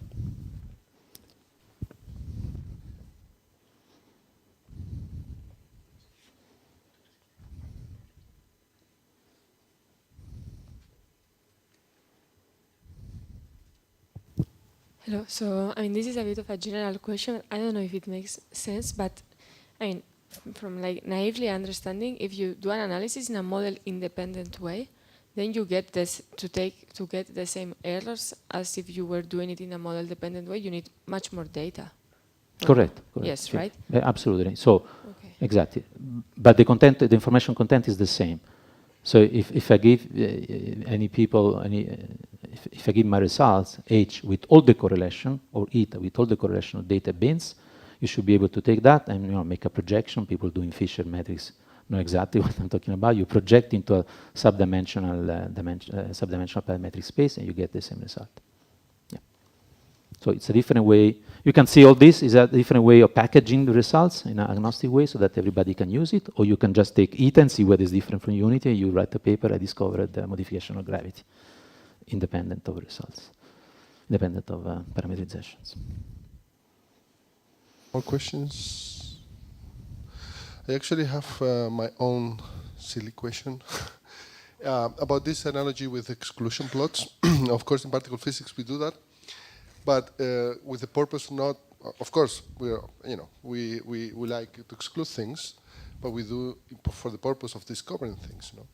So that's the real goal. No? My question is, what will happen if, for example, Euclid comes online? Yeah. And detects an eta that is significantly different from one. I mean, yes, if it is not a systematic error, then that is. What's your question? If it is a discovery, it would be a great discovery. What would you do? I will jump. Invite everybody to party. I don't know. That was the silliness. I mean, I will not get the prize because the discoverer get the prize, of course, but I will be so happy. Yeah, so it will conclusively be a discovery, right? I mean, definitely, but yeah, of course. I mean, now. I always ask this question, I think I ask some of you, what is hidden in the assumption? So if you read the paper, of course, there are serious concerns about many things, that whether the systematics are under control and so many things. So we try to be not particularly optimistic, we try to be conservative in many assumptions, but when you do real analysis, things pop up that you didn't think when you do Fisher. So Fisher, we know, is just the starting point to see whether it makes sense to proceed. So I would say if eta tomorrow comes out about to be 1.1, I will redo the analysis myself before believing it, because I think that's easy to make, to not account for systematic before we believe in modification of gravity at cosmological scales. I have myself some questions as well. First one is that I was a bit surprised. You were showing a plot where you were trying to see what is the current error bars on I think it was eta. Yeah. And you were disappointed because it was 0.4 or so, right? And then you couldn't tell this one, the previous one, right? It was actually 0.6 in error. But then your forecast for Euclid is less than 10% at different redshift bins. So my question to you is, I'm surprised to this huge change in the error bars. And what is the factors that drive this shrinking of the error bars? Is because you're going to smaller scales? Is because you have higher number density? Or is what you're dominated? It's, I guess, all of it. Because Resh, there are many more bins in Resh. Here it's only 3 bins, essentially. And we look at the error bars of the last one. So it's like 2. And with Euclid, we can go to at least 5 or 10.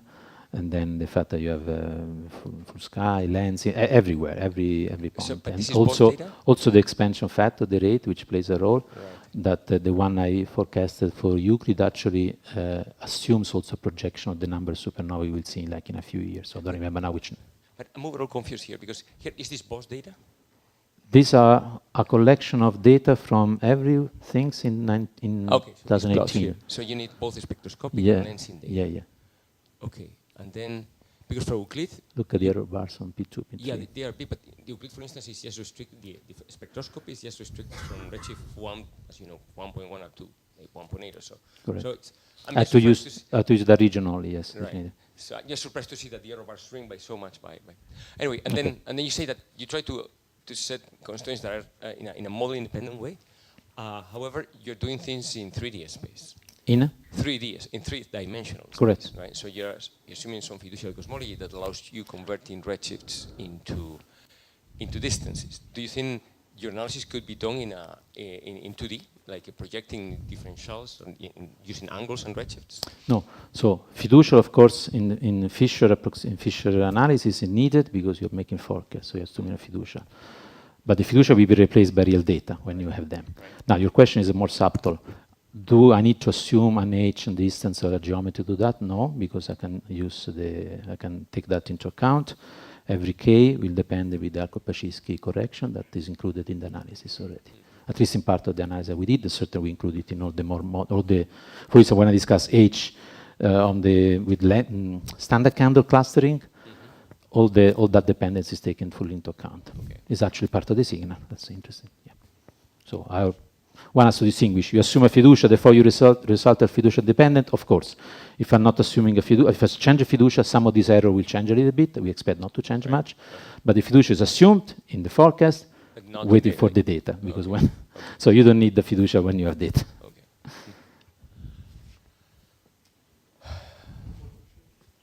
Oh, sure, we have plenty of time. It's more a curiosity. So here you have actually many more redshift bins than just 3. So is it just something that you arbitrarily chose to like compress these many redshift bins into 3 in the next plot, or is there a reason why you only have 3? In this tree there was because some of the data really comes in a very few number of, you see this P2, we only got the data these 3-4 points. Yes. Actually 3, you see there's actually, you see P2. So one of the ingredient is only given literature, essentially 3 redshifts. That's what I have to use, those 3 redshifts. Otherwise, you see what the point is? Yeah, but so you discard all of the, like, let's say... I don't discard, I do interpolation, but at the end I have to assume that I measure things. That's why Euclid is useful, because you can measure things in some overlapping region for clustering and lensing. So they will be measured in the same place. When they are not measured in the same place, I have to either assume, so for instance, I want to take a ratio, I want to combine P3 and P2 in the same expression, then I need both the same redshift.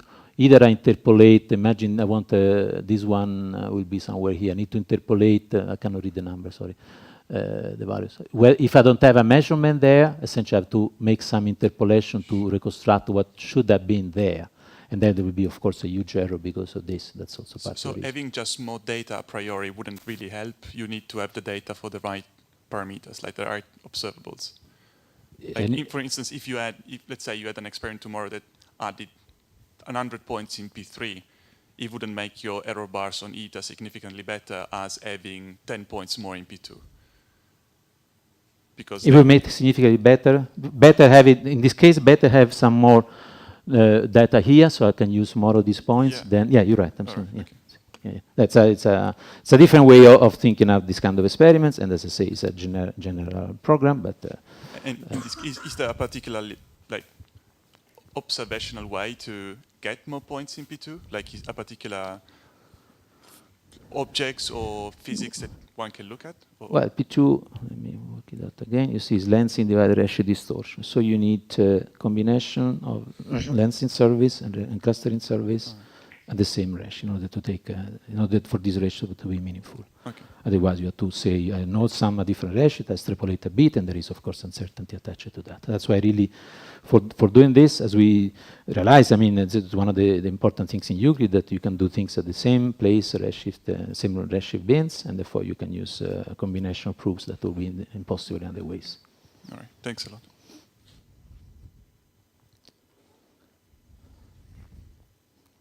Any other question? Yes. Sorry for that question, but so I hope it won't be the case, but let's imagine that it comes out that eta is 1. What will be the conclusion for modified gravity or dark energy in general?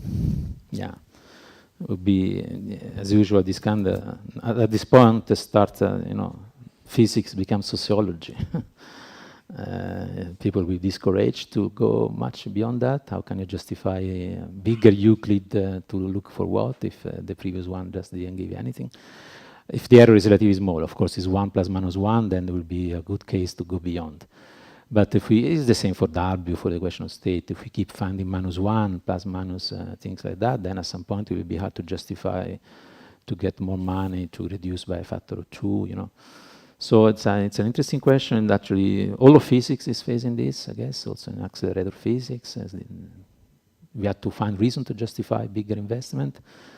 And then becomes sociology, becomes politics, because of course society has the right to decide where to put money. It's not our right, not only our, we can give hints, but we cannot decide where society should put money.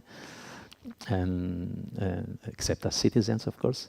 So yeah, I would be disappointed, but that's life. And then we should ask why there's no modification, why other interesting question, I guess. And then, of course, we can focus on many other things, smaller scales, gravitational waves, there's plenty of things.